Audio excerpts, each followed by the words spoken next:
iniciando a nossa aula.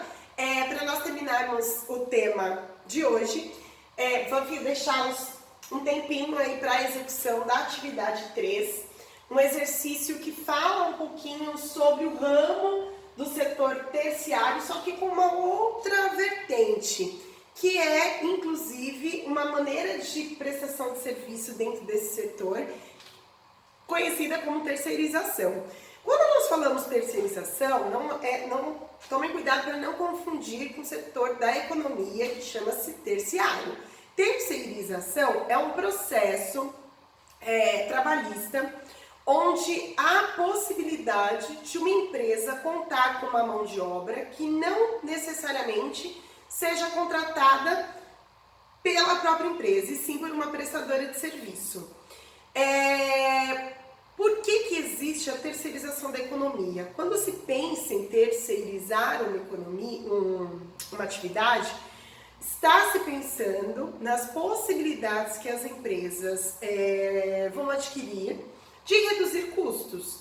Claro que toda empresa ela tem como um objetivo principal a lucratividade, a produtividade. Quanto menor o custo dessa produção, quanto menor o custo da atividade sendo desenvolvida, maior a sua lucratividade.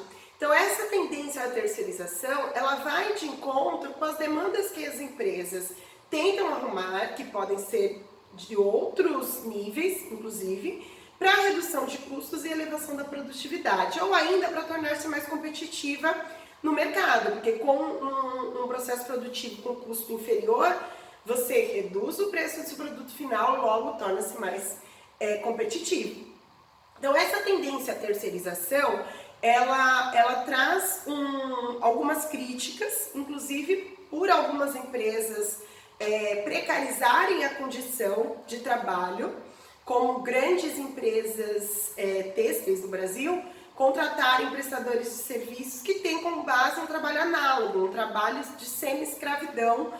Algumas reportagens já demonstraram isso para nós, confecções no centro de São Paulo, que conta com mão de obra, por exemplo, boliviana, que não está dentro do perfil trabalhista brasileiro, não segue a CLT, né, a consolidação das leis trabalhistas, então é uma condição de subemprego, precarização das condições de trabalho. Então, há uma necessidade muito grande das grandes multinacionais que contratam empresas prestadoras de serviço, que elas também assumam responsabilidade sobre conhecer, né, o segmento da empresa, como eu posso dizer, né, a credibilidade que essa empresa possui, o respeito que ela deve ter com os seus trabalhadores e assim por diante. Como também algumas empresas buscam, por seus países de origem, normalmente desenvolvidos, né, terem leis mais severas ou leis mais funcionais, digamos assim, no serviço, na condição da condição ambiental, por exemplo, né, de trabalhar um pouco mais incisivo com a poluição ambiental. Então, há a tendência aí a procurar países que flexibilizem leis ambientais, por exemplo. Essas são algumas críticas, né? Pensando nas vantagens, se você tiver um processo mais, digamos, de compromisso com aquele trabalhador, ele tem uma maneira aí de se organizar e ter um trabalho de maior liberdade, maior autonomia na sua execução de trabalho. Nós vamos finalizar. Por que nós estamos falando desse processo da terceirização? Porque a atividade 3, da página 220, ela fala justamente do setor terciário com um nível de terceirização de funções. Por que no setor terciário? Porque como o setor terciário é aquele que engloba comércios e serviços, muitas das carreiras que estão incluídas nesses dois ramos, elas são mais tendenciosas, digamos assim, a funcionar, são mais funcionais quando se trata de uma empresa prestadora de serviço, por exemplo. Então, nesse exercício, vocês precisam ter uma ideia um pouco mais geral, mais ampla dessa condição do trabalho terciário. Eu trouxe, antes de irmos para a execução desse exercício, eu vou trazer um videozinho de 2 minutos, que fala sobre a linha de produção do iPhone, inclusive, que aí mostra assim, o processo de divisão social do trabalho, que daqui a pouquinho, ao retornar, eu comento mais sobre ele. Acompanhem aí.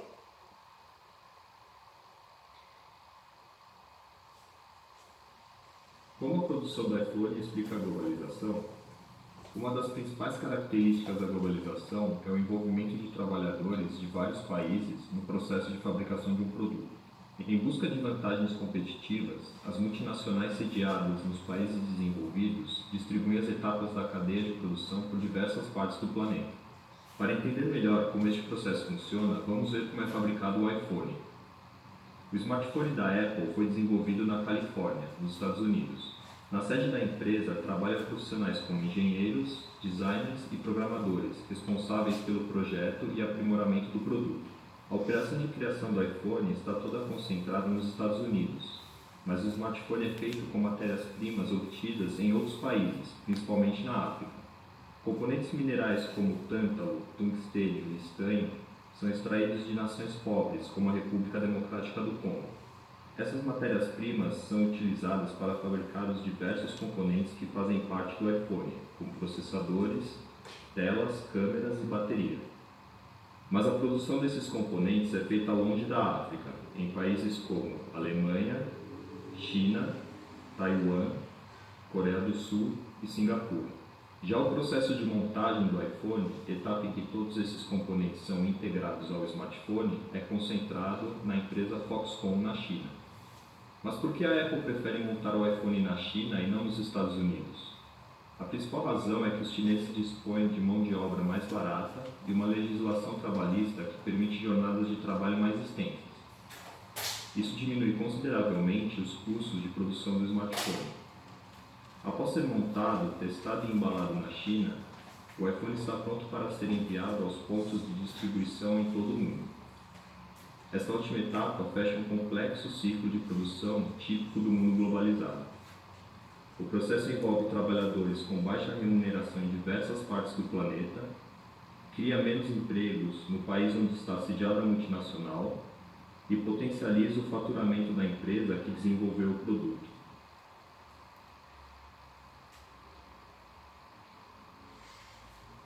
Só para vocês compreenderem um pouco melhor como funciona, né, essa conexão entre o setor terciário e a terceirização, vocês viram aqui com uma maneira bastante ilustrativa o que nós vamos chamar de divisão social do trabalho, essa linha de divisão social do trabalho.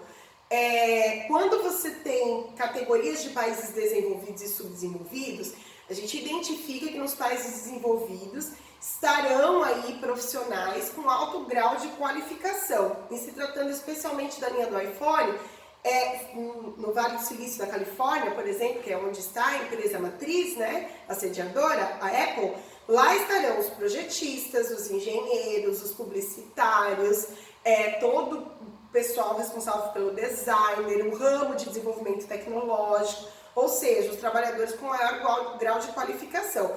Por sua vez, a grande mão de obra, que há a exigência de um volume muito maior de trabalhadores para a produção desse equipamento, vai ser buscada não no país de origem, e sim nos países subdesenvolvidos, onde não há grandes exigências de qualificação profissional, ou até nenhuma, dependendo do ramo de desenvolvimento. E aí você fragmenta a linha de produção, contando com trabalhadores que têm salários bastante inferiores aos dos países desenvolvidos, já que o grau de escolaridade é menor nos países subdesenvolvidos, e você também pode contar com várias flexibilizações aí de leis trabalhistas, de leis ambientais, como já citamos anteriormente, até algumas situações onde há o trabalho infantil, por exemplo, envolvido. Então, nesse sentido, há uma tendência mundial de avanço da terceirização, que, como eu já disse, se a empresa, a grande transacional, a grande multinacional, ela não se comprometer em acompanhar o grau de prestação de serviço das suas empresas contratadas, fica bastante complicado em deixar à mercê dessas empresas prestadoras, porque muitas vezes, não, ou algumas delas, não têm um compromisso tão consolidado, tão sério assim com os seus trabalhadores, o que é bastante complicado.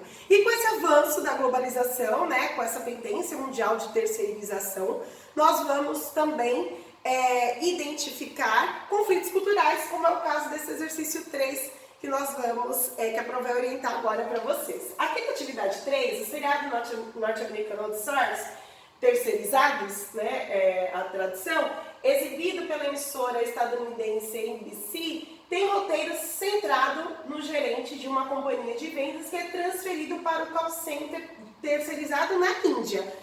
Conflito cultural gigantesco, né? Os indianos têm uma condição cultural de vida muito diferente da ocidentalidade aqui dos Estados Unidos. O programa apresenta de forma cômica os conflitos entre as culturas estadunidense e indiana. Assim como no seriado estadunidense, é comum que as empresas transnacionais instalem centros de trabalho em países emergentes, como o caso a Índia. Que relação pode ser estabelecida entre esse movimento e a terceira revolução industrial? Como que essa intensificação da globalização e avanço da terceirização, né, das relações de trabalho, ela cresce com a terceira revolução industrial? Tranquilo. E que motivos levam as transnacionais com sede em países desenvolvidos a instalar filiais em países subdesenvolvidos? Acabamos de conversar sobre isso. Pensem um pouquinho, registrem aí e voltamos daqui a pouquinho com mais uma videoaula. Obrigada, até já!